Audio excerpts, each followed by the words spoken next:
유튜브는 어떻게 시작하게 되셨나요? 유튜브가 처음에 이제 누군가를 체육을 가르치고 싶어하는 생각으로 원래는 이 일을 시작을 했었어요. 네네. 근데 이 일을 계속 하다 보니까 내가 체육 교육자로 있는 건지 아니면은 서비스업을 있는 건지에 대한 혼란이 조금 오기 시작을 네. 하더라고요. 근데 이제 서비스로 다가가기 시작하면서 약간 민낯을 많이 보기 시작한다. 근데 이거는 이대로 지속이 된다면 우리도 떳떳하게 일을 할 수가 없는 건 당연한 거고, 교육을 시작한 그 근본이 있을 텐데 이 근본을 다시는 잡아갈 수 없을 것이다 라는 판단 때문에 이거를 속으로만 가지고, 원래 아시겠지만 사회생활 하면서 회사 안에 뭐 이상한 풍토도 있고 문화도 있고 원래 그런 거 그냥 쉬쉬하면서 넘어가는 문화가 좀 많긴 하잖아요. 근데 이거를 계속 쌓아두는 것도 부정의스럽기도 하고, 나도 이런 거를 표출할 수 있는 좀 장이 있어야 되겠다, 내가 감당할 수 있는 선에서.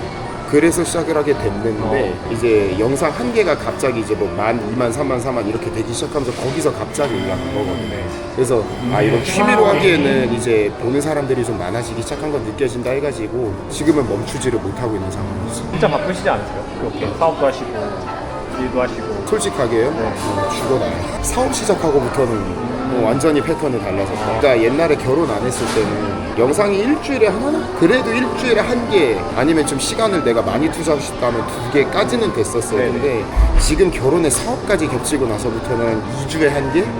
이제 격주마다 새 영상 2개, 그리고 이제 쇼츠, 기존에 만들었었던 그 쇼츠와 잘라서 올리는 것까지 해가지고 지금은 이렇게. 보통 만드는 과정이 좀 어떻게 되는지 설명해 주세요. 한 주를 돌아보면서 좀 특이하게 기억에 남는 일, 아니면 일하면서 내가 생각이 많아졌었던 일이 일을 해보니까 항상 한두 가지는 발생을 하기는 하더라고요. 그러니까 어린이집이랑 유치원 자체를 보면서도 항상 생각이 나는 것들이 있고, 아니면 이제 부모님들이랑도 이야기를 많이 나누잖아요. 그럼 거기서도 느껴지는 게 있어요. 그러면은 그 일들을 기억을 해놨다가 그게 이제 머릿속에 정리가 됐을 때 사업 시간까지 다 끝나면 그 자리에 앉아가지고 거기서 바로 이게 조금 가시기 전에 바로 초안 대본을 써요.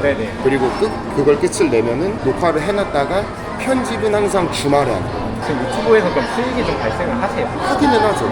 너무 많이 안 돼요. 그냥 소소한 용돈. 그러면 혹시 하시는 일은 어떤 건가요? 처음에 얘기했던 유아체육, 학연, 이제 실장 일을 같이 하고 있고, 사업은 키즈 카페 비슷하다고 생각하면 돼요. 그러니까 이제 경기도 오산 쪽에 그 에어바운스랑 그런 걸 가지고 키즈 카페 비슷하게 만들었다고 생각하면 돼요. 맞아요. 애들을 와서 놀 수 있게끔 만든 거. 뭔가 그런 운영에 있어서 유튜브를 좀 더 활용해 보실 욕심이 없어요? 홍보 목적으로는 모르겠어요. 이게 홍보로서 이게 유튜브가 크게 작용을 할까? 오산시에서 주고, 아니면 가끔 평택, 안성, 동탄에서 좀 오세요.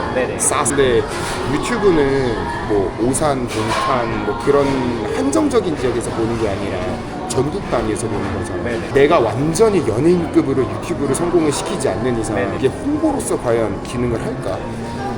라는 생각을 좀.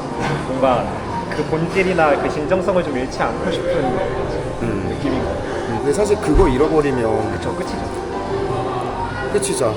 특히나 유튜브. 사회생활은 돈 많이 만지면 언젠가 깨진다고 봐요. 사실 그런 게 있다고 봐요. 유튜브만큼은 그걸 지키고 싶었었어. 여기서 나오는 진심 때문에 사업을 하는 거고, 유아체육 수업이라는 것도 사업을 하면서도 놓지 않고 있는 거잖아. 초심을 잃어버리면 앞으로는 나머지 사업이랑 하고 있는 본업, 여기에서의 초심도 다 잃어버리는 거잖아. 그럼 막 그런 거는 좀 관리를 하세요? 댓글이라던가 데이터 같은 거. 솔직하게 잘 안 해요. 그러니까 성격 자체가 이렇게 얘기해줄까? 내가 이렇게 얘기해야 될 것 같은데 라는 눈치를 잘 안 해요. 처음에도 얘기했지만 내가 가지고 있는 생각을 표출해낼 수 있는 공간이 하나 마련은 돼야 되겠다라는 생각을 많이 했었었다고 했잖아요. 그거에 좀 연결선이 되지 않나 싶기는 해요. 그러니까 물론 아예 안 듣는 건 아닌데 오늘은 댓글이 몇 개 달리지, 누가 좋아요 몇 개 눌러주지, 그러진 않는 것 같아요. 평가에 초점을 맞추시는 지금은 진짜 하고 싶은 이야기는 아직 담아두고 있는 상태기는 하니까 아직까지. 지금은 막 조회수 이런 것도 그냥 나오면 좋고 안 나오면 막 나오면 좋고 안 나오면 말고 진짜 말고.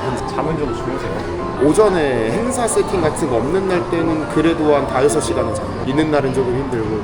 뭐 그런 특수한 상황 아니면 그래도 12시에 첫 수업을 먼저 가게 되면은 생각보다 잠을 못 자는 건 또 아니에요.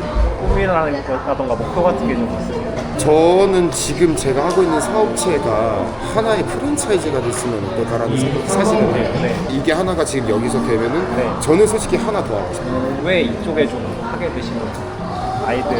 아이들 원래 좋아하셨어요? 아이를 좋아하니까 일을 하는 것도 있고 모든 사람이 그러진 않겠지만 머릿속에 다들 이상관이라는 거는 품고 사는 사람들이 많긴 할 거예요. 그게 어느 정도냐에 따라 다르기는 한데 이거를 내가 진짜로 실현해 볼 수는 없는 거야? 라고 하면서 해보는 사람들이 있잖아요. 네. 근데 저는 그랬던 것 같아요. 이들이 살기 좋은 세상, 이거를 내 주변에서 먼저 만들어 봄으로써 이게 가능성이 있으면 이거를 점차 넓혀가고 싶다. 이상을 잡는 건 걔 개인의 네네. 자유잖아요. 네네네. 그런 이상을 가지고 있어요.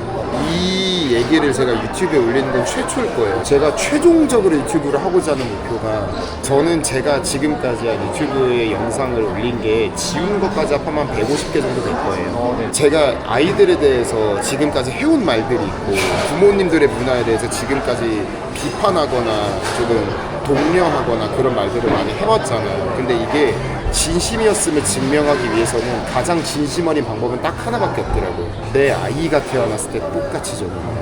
그러니까 이 문화에 관심이 많은 건 결국 제가 몇 년 뒤에 살아갈 세상, 내가 사는 아이의 세상만큼은 밝은 길을 만들어주고 싶은 마음도 있고, 그래서 최종 목표는 제 아이가 나왔을 때 그때 시작해요.